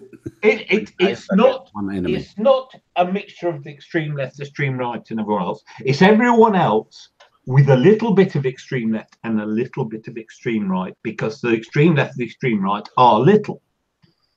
And it happened. I listened even on a Polish podcast, but I listened to a few people that do live in France. And they say, the media tries to make it as a one thing, but actually, it was just like the straw that broke Camel's back. The people are fed up with basically being punished and insulted for what they do daily for work and not being able to live anymore. Yeah. So it's gone to the point when just we needed a very little for that to basically happen. But of course, you're not going to hear it from media, because people still. Well, the media are liars, and they're the enemy. No. The journalists have a moral. How do you say it? Purpose to protect you from that. So you can think of your own. You're a mentally handicapped little kitty. Yeah, but and this is, for example, look, because we talked about European Union, and I remember. Someone I know worked in a newspaper in Poland, where I also worked for a very short period of time. And before I start work there, or I think just about when I start work there, we were talking, and there was that. I think there was going on the referendum in Poland if Polish people wants to join European Union. So basically what they did, and that was like a big newspaper. That was newspaper comparable like for, how to say it, how to say it in English, like for a part of the country, maybe not the whole country, but a huge regional, you would say. So that was quite big newspaper, big influence. And what they did, for example, they were standing outside with this newspaper, basically asking people if they want to join European Union. Some of the what people said, it would be in articles. And then I said, okay, but do you actually have to remain neutral about it as a journalist?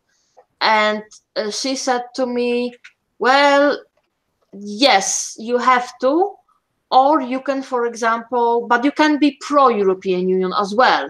So I said, wait a second, so you have to remain neutral, but you can be pro-European Union. So you cannot say the other side, like, you wouldn't advise. And I said, no. There you get a problem with a boss, right? So you can't be anti-European. That's what you said, basically. Yes, and that was that. You could be neutral or pro. That's so cool. And yes. That's why I stayed away as much as I could from. Actually stayed away from writing political stuff, because it's a fact that shit, I'm not going to do that. So I can at least say that whatever I wrote was actually what I was standing behind. But that was like already shifting people's mind, because they go to those people, to the journalists they even sometimes know by name, and they actually think you are like super fucking educated, which doesn't have to be the case. And they basically telling you, not like bluntly, that we should join and that's great, but the whole feelings around it is like, yeah, it's something great, and then you don't research it any further because, well, you get this, person told you to. Yeah, but you notice it with the I call it the misuse of adjectives. So when they write an article, I mean, even that video, okay, so it came from Russia Today, and they go, a march organized by far right Tommy Robinson. Yes. What the fuck? He's not far right. He's a centrist, right? But what the hell is Russia Today promoting it like that? Yeah. For? Yeah. It's like, because it's poisoning the well. It's saying, here's this person's position, so you can already discount it because you will have an emotional reaction to the terminology we've used to describe him. Instead of saying, here's a march of thousands of regular British people to protest the European Union, make your own mind up. It's, we'll give it a headline that automatically makes you negative about it. But it's exactly... Oh, sorry. Oh, why would you take the time to listen to an extreme right speaker? Exactly, and it's like, I'm sorry, he even did anyone? Oh well, I watched it a while. Just watched his interview with Dave Rubin. I know it's over 2 years old, and he was saying, people say, oh, he was in the BNP. He was in the BNP for like a week. Yeah. And it's also like what you're saying, John. It's also, I had a conversation some time ago, because some time ago there was in Poland like a protest, like a march against Islamization of Europe. And people basically were saying, we don't want migrants here, right? And what they did and I don't know if all of UK newspapers did it, but I had a conversation from someone who's from UK, and the links to the newspaper, I can't remember which ones he showed me. They basically shows, like far-right protest of whatever headlines. Then they put the photos that is taking really, it wasn't quite dark yet, but it wasn't day anymore, so it was basically gray going dark because it was, a winter. And then, yes, they had also some of them red flares and the flags. And I say, you see, would they choose to put the video and the photos during the day, you would actually see that a lot of families with children came, that there was nothing going on, that there were just speeches, people were listening. But now you have an evening, you have combination of fucking black and red, you have red flares and red lights with white-red flags in the darkness, in near darkness, and it's actually getting you stress and emotional reaction to it. And that's how the whole thing looks completely different. And then you tell me how scary it is in Poland, when I'm telling you, yeah, some groups might have stayed till the later night, and actually some more extreme groups, but that wasn't the general march, how it looked like. The general march was just normal people like you and me, who came there often with their children, just listen to some speeches, just talk about it.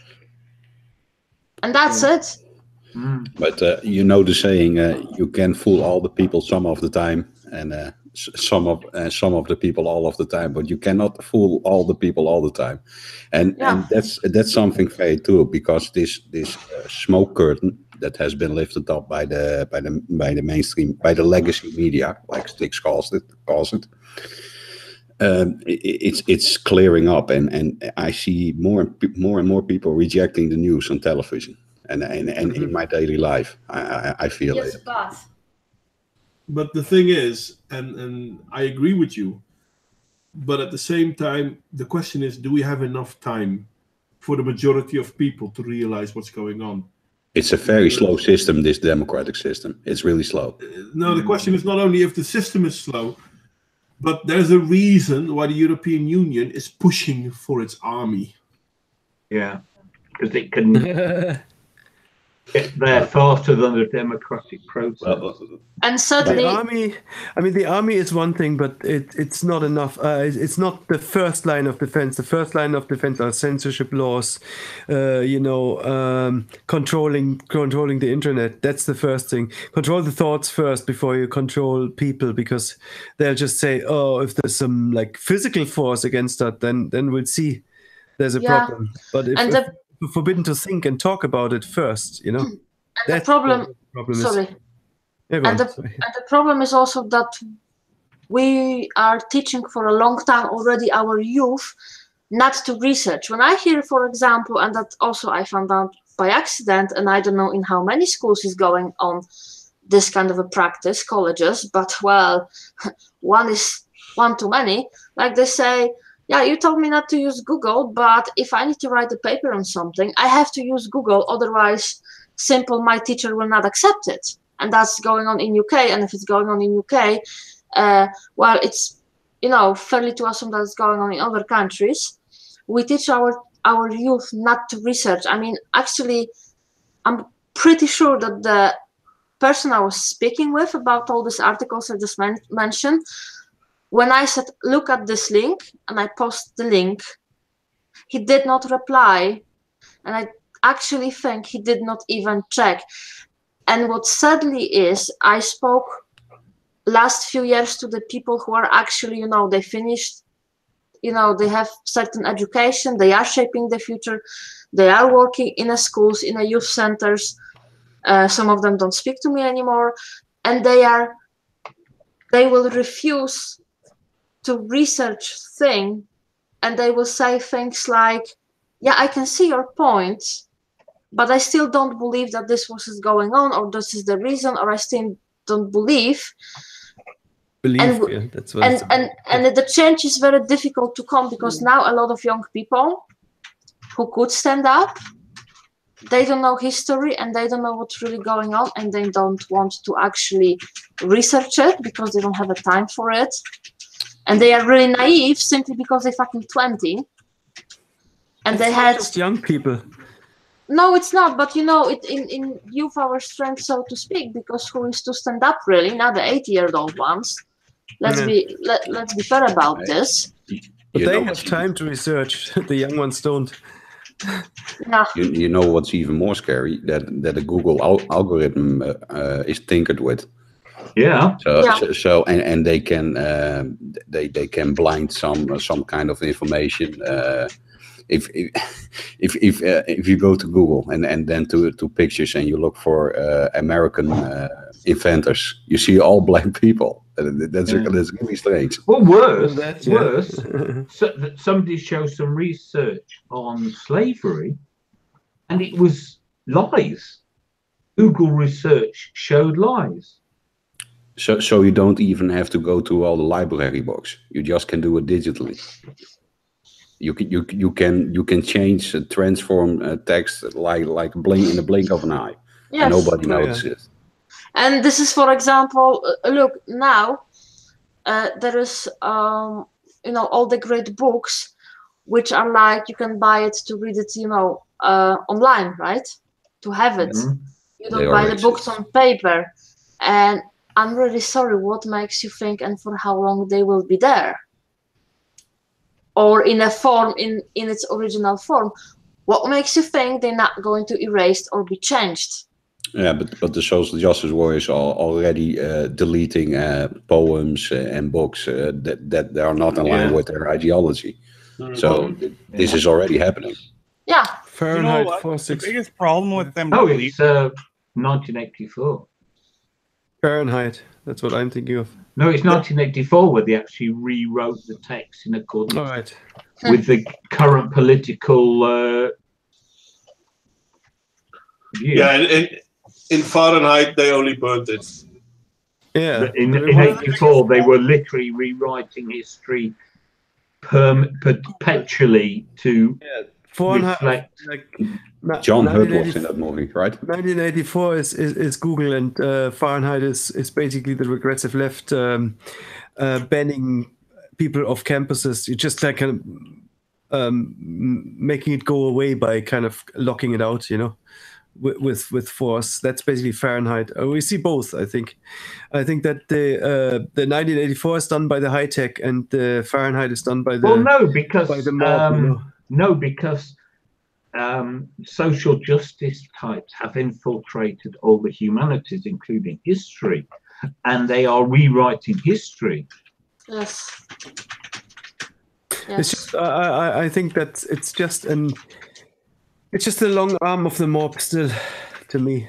The rewriting history is one thing, but suppressing information through mob rule, the so-called community guidelines, it's just a euphemism for mob rule, community guidelines. Yeah. It's just basically community ruling through force. But where do you think the mob gets its values and opinions from? It comes out of academia, I tell you. Sure, yeah. I don't know. The high priests of Silicon Valley. The problem is... No. It all comes out of the academics. The academics, you can actually see it happening, because if you'll notice a new trend, something like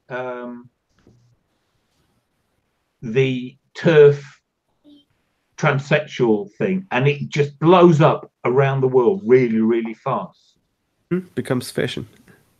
And the reason will be because somebody will give a talk somewhere, and the top media people will be at the talk, and they'll put it in their newspapers, and then other newspaper people will copy it, and before you know it, within days it's disseminated around the world. And you have this mechanism which is totally informal for massively quick dissemination of political views, and it comes out of academia. And because if you say, oh, well, it doesn't matter if they rewrite history, of course it does, because that's the legitimization. But you do know that they just still use the mob rule as a mechanism to propagate. They use it as a mechanism, but that's on the outside, not the center. Yeah, let me tell you this one. In communistic Poland, basically, 1 in 3 people, roughly, or 1 in 5, were informers. That's including your family, friends, co-workers. Therefore, sorry? Did you say informers? Informers, like informant, like I'm going by, yeah, like Stasi. Yeah, but for whom, that's the Polish, whatever, the KGB. No, let me for the communistic government, right? Yeah, okay. So basically, what you had, you didn't trust anyone, because, well, here is the thing: if I could tell on you whatever just because you pissed me off, because I think my cousin do a better job, so you could lose one just because I think, well, maybe I'm showing that I'm cooperating, they don't come for me. And if you think your family wouldn't do it against you, then you're naive. Now what they have is basically all those political correctness bullshit when they, ban sarcasm, when you cannot say homophobic, whatever phobic things. And they are at the workplaces, not only on campuses, not only at the universities, but at the workplaces, they are actually encouraging people to basically go and tell if your co-worker or other students does say something offensive, homophobic, whatever. So that's the same thing. This is the same thing. This happened in China on a massive scale. Yeah, so that's the same thing. Another thing is that they're teaching it in school. They're breeding it in school. They're creating that culture there. It's also at the workplace. No, I'm saying, but it's creating it with the school children so that it's with them for life. Now, the other thing is in Poland back then, because of all the informants, they could tell me, for example, for interrogation, and they actually could tell me sometimes, or came up with, what I was eating 3 days ago, or where have I been. Now now most people give that information, not me, voluntarily, because we have all those platforms like Facebook, etc., etc. When you leave what you think, your address, your family, etc., etc. Another thing was that if you wanted to be a comedian, a cabaret, a painter, whatever artist, you actually had a way better time doing it if you were part of the communistic party. And what we see now in Europe and in America, if you don't put up with a political correctness bullshit and you don't say the right stuff, they basically are destroying your career. The same thing as communism. Another thing is, for example, officially we didn't have a lot of sicknesses because our nation was healthy and perfect. Nobody is going to buy that bullshit, but now we're already saying, now we're not pretending that certain sicknesses don't exist, like gender dysphoria. Now we're just pretending that, yes, this exists, but it's not a sickness, it's a natural thing. So it's another way of doing something that existed in Poland. And I could go with few more, to be honest. And this is how we actually really have a communist system flourishing in Europe, and we don't see it. But well, I just told you a few examples. If that makes sense to you, if you see, we don't see it. It's like what's the right word? It's. I'm looking for it. It's seeping in. It's seeping in, and more people are being aware of it. But they use social media, don't they? And so you don't need to set up a Stasi if all you need is a Twitter mob. But you still have them because you build a culture. When you I'm saying you don't need to set up an organization and fund it. Yeah, exactly. That's a Stasi. You just create Twitter mobs and they enforce it for free. No, it's not the mobs. The Stasi, what you would call a Stasi nowadays, the word for it is influencer. Yeah, but the point is I'm just saying, you need some leaders. It's not just a mob. You need some leaders, some key figures, and we call them influencers now. The people who call people for being politically incorrect, like J.K. Rowling, for instance, she's an influencer. Benjamin Owens. Yep, Benjamin Owens, like politicians, Jesse Phillips, what's her name? The Australian one, Clementine Ford. Journalists. So, but can you see? Does it make sense to you when I point examples like that?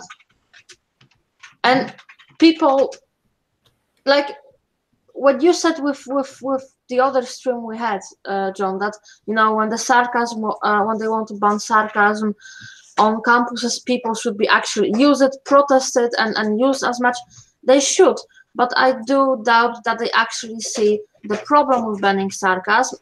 I don't actually think they see how significant it is, how dangerous it is, And that's the problem, because they've lived here for like 20, 30 years, and most of them had too fucking good, and they are not taught history either. So it's not just that. The problem is that the people pushing the authoritarianism are adept at couching it in very moral terms, and it's only right and good, and how could anyone object? Yes. Mm-hmm. It's all for the starving children. It's nothing new, right? Nothing new. Oh, it's nothing new. It's exactly the same as the Puritanism of the English Commonwealth. Yeah, between the behavior is now weaponized. I think that you always have different kind of peoples, but these moral busybodies are now organized, and social media helped. And they've been but this is why I go back to academia. The thought leaders have had nothing to do except look and work these things out and learn the lessons of history. Before they destroyed history, they learned the lessons of it. Mm-hmm. Yeah. You know, how does it work this time? What are the flaws? What went wrong before? Okay, that's what we avoid doing. Yes. The only thing they really fear, the academics and the politicians, are massive uprisings. That's the only thing that will get rid of their power. Hence European military. But that's why they keep us divided with this black and LBQT labels and all this kind of crap. That's why they want to have us divided. Yes. I don't have. Nope. Yeah. Really, Raven, I'm sorry. Can you repeat that, because something went wrong with your mic? Oh, sorry, I said pity we don't have Licia here, because she's specialized in brainwashing, and I think it is a method of brainwashing. It's a bit of red herring, just keep people occupied with kind of fringe issues so that they don't see what's really going on, just like care about this fringe group, Food and games. And games. They also concentrate on social isolation, so that if someone dissents, it doesn't matter if they dissent in their mind, as long as they think they're the only ones and therefore don't want to speak up. But you know what I find interesting? Isn't it interesting that we went from the army topic back to the culture war? But everything's related. Everything's related. No, I'm not criticizing. It's just that it seems like, at least to us, that's more close. It's closer to the bone, the culture war, than the actual physical manifestation of violence, which would be like armies, because to us it's still a theoretical concept. We haven't actually seen the army being used against us. We haven't witnessed this. It's not. No, I don't think it's that. It's that in order to use the army, you need to control public opinion. Yeah. It's not that simple. That if they just did, this is why it's all being done in secret. This is why they want it in place before anyone knows about it, because it's been said many times, no one wants this. Everyone understands it's a problem, and part of the process is controlling public opinion. And the way you control public opinion, that's a sweeping generalization. Does everyone know that it is a problem if control over the army is moved away from the nation towards a higher, what they would call a higher power? Do not people mistrust the nations? No. The only ones who are pro of this are the how do we call it? These people are the cosmopolitical elite. They're in this bubble. They are the only ones. Idealists. Yeah. The only ones I've talked to who are really pro of this. The rest, I haven't seen it. Yeah. It's just weird. It's just like I got that sentiment. Like it's so weird, you know. Maybe people are bad at recognizing patterns, but I got that sentiment from my dad. Okay, he's nearing 80 years, right? But he fled from Eastern Germany because they would have forced him to join the party. The Communist Party, in order to study quantum physics. So he left for the West, you know. But he said, "Oh, but isn't it a good idea with the EU, with the army? Isn't that the same as the United States of America?" Right? And he's not an unintelligent man, or he's not badly informed. No, but these are all in the mainstream. Yeah, but these are all intellectuals. These politicians who are a lot of these people who are pro are you can call them intellectuals. There are a lot of them are academia. Yeah, he is an academist. Yeah, I mean he has studied quantum physics, and he's certainly not working class. So that's how it comes again with this idea of from an idealistic perspective instead of a realistic perspective. But no, here's my question: isn't the idealistic perspective the default position for all the young people in Europe? Yeah, it's all emotion. That's the problem. Yeah. The rational thought is lost. They're all emotional. Not all of them, but in general. Yeah. That's where we have. That's why we have all these snowflakes. What's the way out of the emotional delusion? And that's what Yuri Bezmenov said. It's when they feel the boots of the military on the behind of their asses. It's real suffering. So it has to get worse before it gets better. That's it. It has to actually happen. Something bad has to happen. Worse is the mild term. Okay. It has to get worse before it gets better. And if you look at history, every big civic change in the society has always come with eruptions of violence. It's always been there. Never it has been something else. So that's a very scary thought. Yeah, it is, especially when you have kids. I have two. You know, I wouldn't like them to experience. Yeah, but I don't think this is going to be a full-blown war between armies like we've seen in the Second World War. This is going to be more guerrilla kind. So if you will be living in the rural territories, you'll be probably a lot more safe than in the big cities. I think if you feel threatened, you can always extend my invitation. You can always come to my land. I'm really in the asshole of nowhere. But Ireland isn't that much better either, mate. It's going down the shitter. Yeah, but you know, don't forget, like 60% live in Dublin or in like really big cities. I'm really off the beaten path. It's time for a good national disaster again. And all they protest is the water tax. No, I think I'm at this point I'm also living in a rural territory. I think everything becomes a lot more local. You have militia and stuff like that, and groups, people looking out for each other. And I think if you have the little towns and the little countryside, the provincial area, I think those people will come together when shit hits the fan. And they will come up with their own organizations, and that's another problem. They will get rid of or they will not respect the authority of the national country they live in. I think that's going to happen. That they it will be very tribal again. I mean, it happened before. It's going to happen again. It'll be the military against guerrillas and the civilian militia.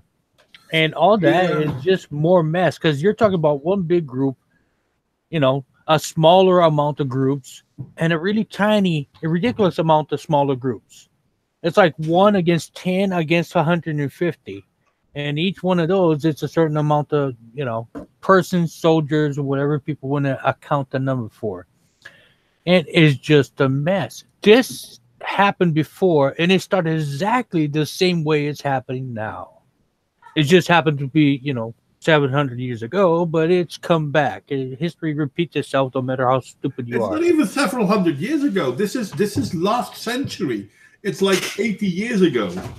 Well, no, yeah, there is that, but I was talking about on a higher level of, mess. Germany was one. France had theirs too.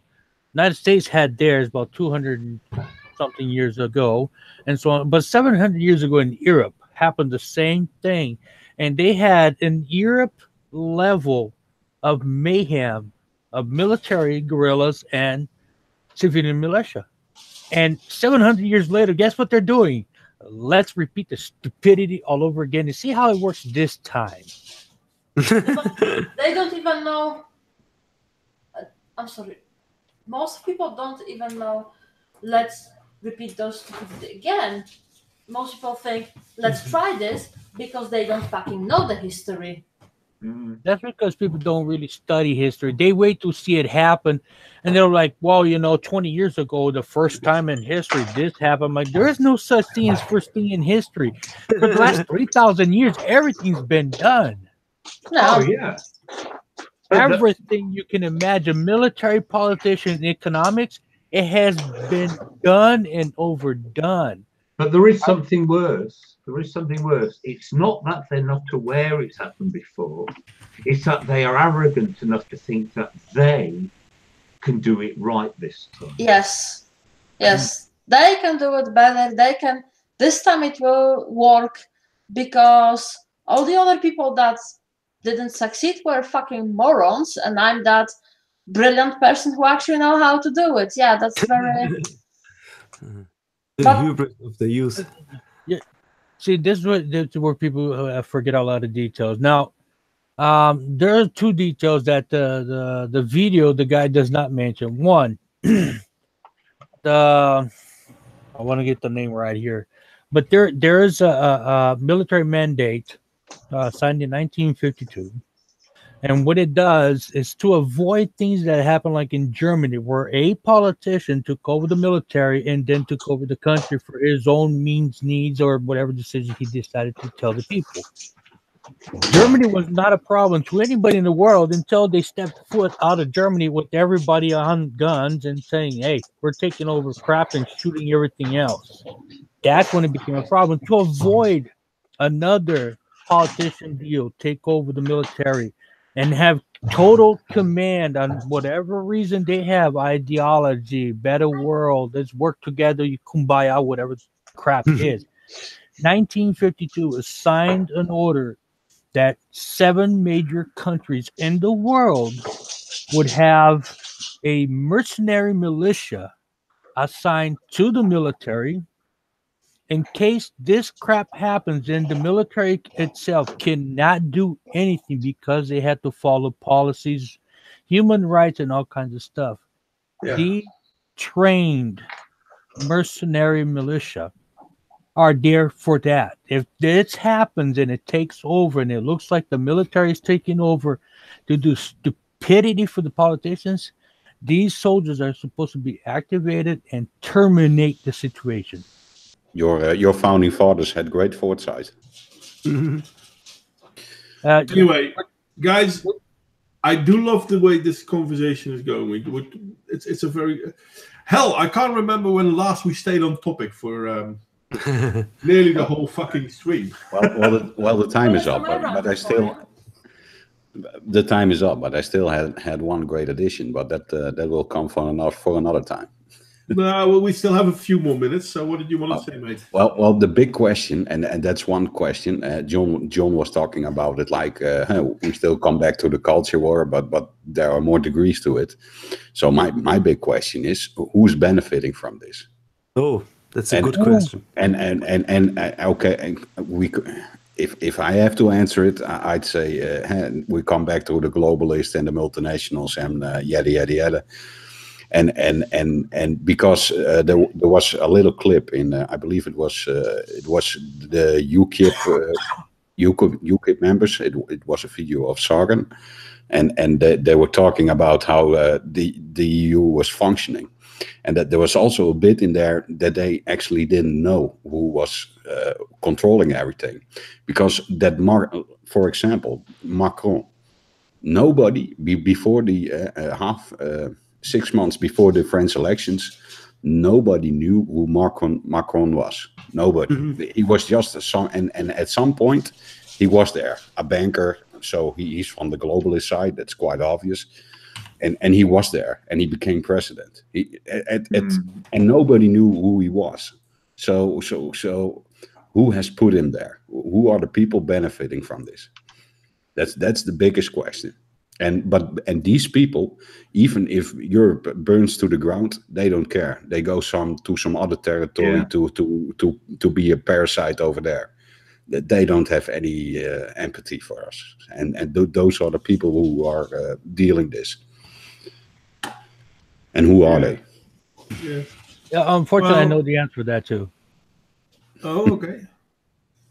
The Marco election, it was a decision by the 1%. It has to be. It was. The one thing I know is because they were talking to some politicians in the United States and some prime minister, and they made a decision that would be the person they're going to put in. He's a nobody. He dabbled into politics after college, and they figured, you know what? He'll do great.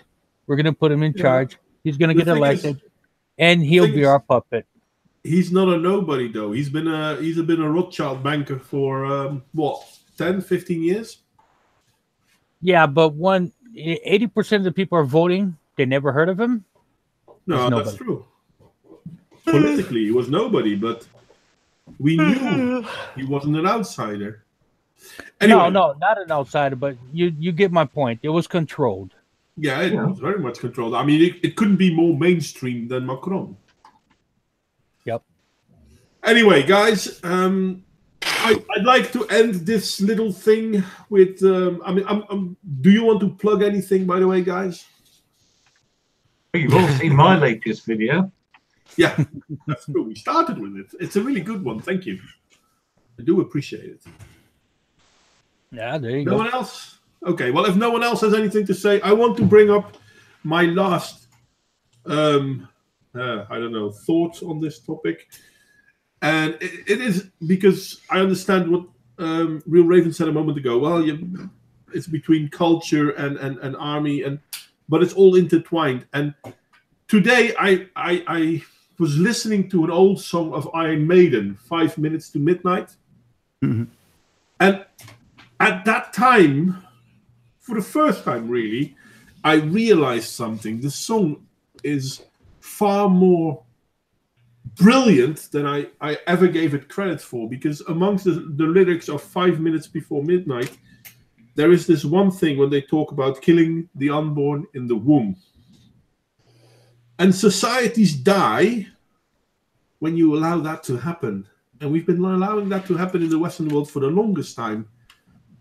And merely mentioning it means that you're a bad person. And everything that's happening in the last 40 years, I can boil down back to that. Certain things are allowed to happen because certain politicians tell us that the people want this, and we believe that. And this is also why I started calling the European Union, especially the top of the European Union, Bolsheviks.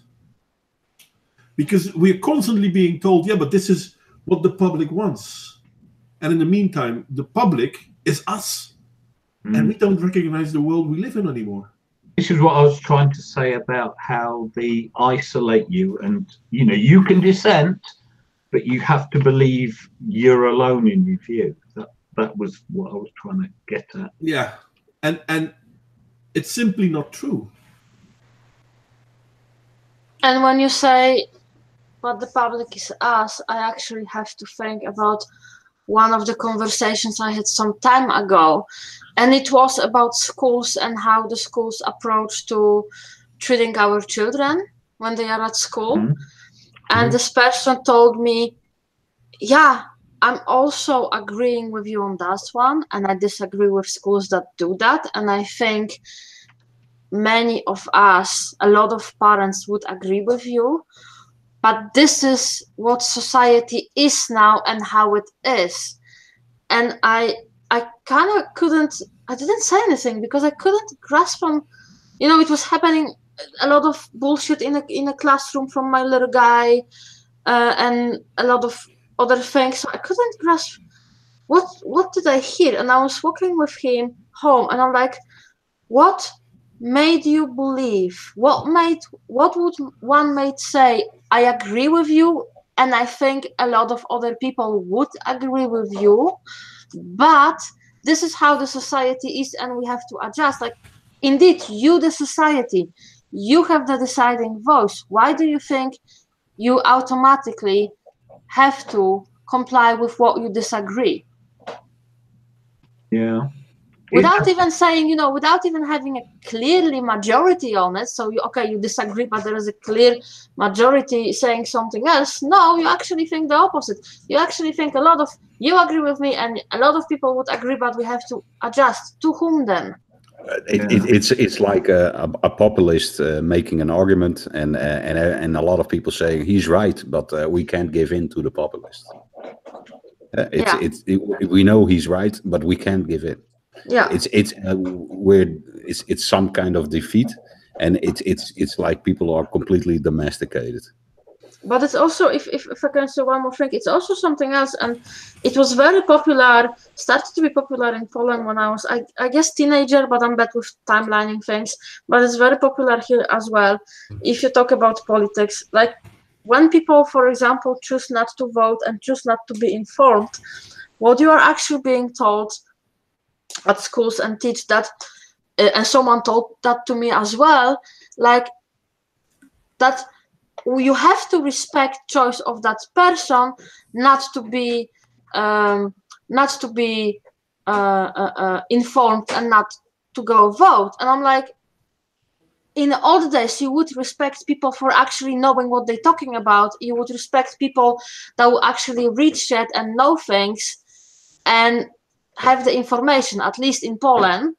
So how come our society actually now are telling us you have to respect voluntary stupidity? Also in the age when actually access to the information, still, not for long, but still, it's way, easier, because you don't have to go and spend hours, in a libraries or talking to people. You can actually still do a decent research, during cooking dinner, let's say. It sounds like a combination of a logical fallacy and a gaslighting technique. But that's what we were, my generation already started to be taught at some point at schools and forward on, that you have to, respect everyone else's right.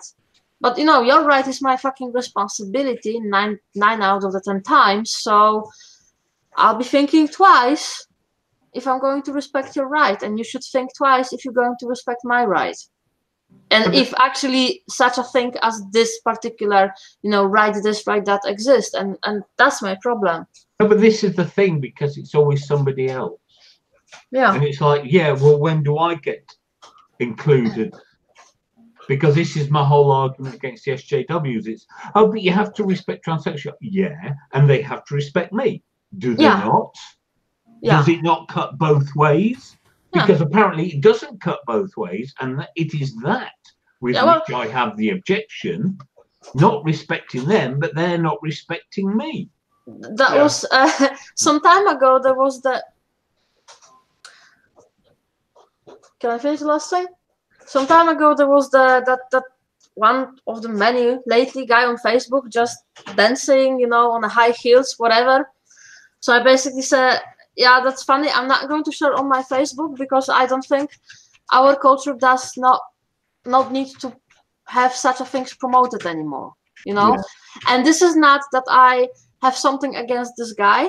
He can do whatever, and I could speak to him and be respectful, but I still wouldn't share that video because we have enough of this. Yeah, we need to be more like man is a man, woman is a woman, please. Yeah. That's how we survive the society. And I also got to tell that, you shown now your lack of tolerance and accepting. I said, yeah, but where is the tolerance to my point of view? I'm sorry, I'm not going to disrespect this person when I see him on the street. I'm not going to fucking force him to dress differently or to stop his little dance on heels. But indeed, where is the respect and tolerance for my point of view? Yeah. Anyway, we're starting a whole new discussion. Yes. Modwain, what was the name of that song of Iron Maiden? 2 minutes. 5 minutes to midnight. 5 minutes to midnight. No, 2 minutes to midnight. 2 minutes. You said 5 first time. Yeah, I said 5. Yeah. There's only one thing I want to say. I've got also a tip. The Sound of Silence by Simon and Garfunkel. Listen to the lyrics. It's very applicable to nowadays. Yeah, one of my favorites. Yes. If you're old enough, then yeah, I'm old enough. I've got it. Otherwise, listen to the new version, which is not bad also. Anyway, the Dickies did a cover in about 1978.